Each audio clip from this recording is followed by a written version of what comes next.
Let's get more on this now with John Scanlon, who's the CEO of the Elephant Protection Initiative. He joins us now from Geneva. Thank you so much for joining us here on TRT World. One of the arguments that Zimbabwe is making to resume the ivory trade is that it, specifically as a country, is sitting on stockpiles of ivory that cannot be sold under the current rules. What's the argument against resuming the trade in order to sell existing stockpiles of ivory?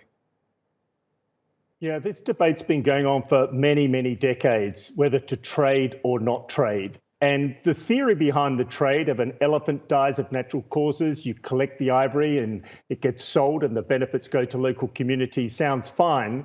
The sad reality is in practice, it just has not worked that way. When you have a market for ivory, when the value of ivory is very high, we have seen a surge in poaching, the illegal killing of elephants for their ivory.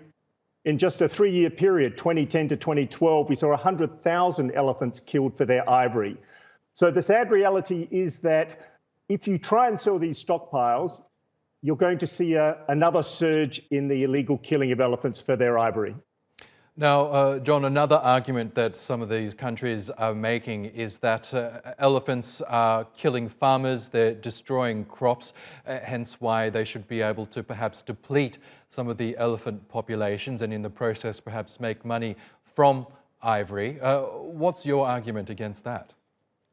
Zimbabwe has got a real challenge here. It's very challenging managing large elephant populations, in particular when they're living in close proximity to people. What we need to do is work with Zimbabwe. We need to lift this out of a trade or no trade of ivory debate and put it where it needs to be, and that is have a broader discussion. What are the challenges for Zimbabwe and other countries managing their elephant populations? How can they manage human-wildlife conflict? You know, elephants are critical for healthy ecosystems. Healthy ecosystems are critical for mitigating climate change. There's a lot of money coming into mitigating climate change, into looking at nature-based solutions. So I think what we need to do is lift this out of a trade and no trade debate, which is not getting us where we need to go, have a broader discussion. How do we work with Zimbabwe? How do we assist them attract the resources they need to manage large elephant populations in these sort of situations? That's what we need to do. And the current debate limited on trade is not going to get us there.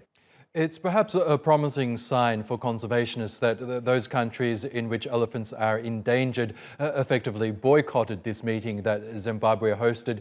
Do you expect there to be any traction at all for the resumption of the ivory trade? So there were attempts to resume the ivory trade in 2016 and in 2019 at the triennial meetings of CITES. Both of those attempts were unsuccessful. The proponents got nowhere near the 2/3 voting majority that they needed to pass those resolutions. So I don't expect a resolution, if it comes forward for the next meeting in December of this year, would be successful. But the disappointing thing is if we keep just talking trade or no trade, we're not opening up the discussion where I think it needs to be. And that is, how do we assist countries and support countries with large elephant populations, manage them? And that's going to require us to look broadly at biodiversity, at climate change, at human-wildlife conflict, and how we generate the resources from the international community to lend the sort of support that these countries need. Okay, John Scanlon, we'll have to leave it there, but we really appreciate your analysis. Thanks again for joining us.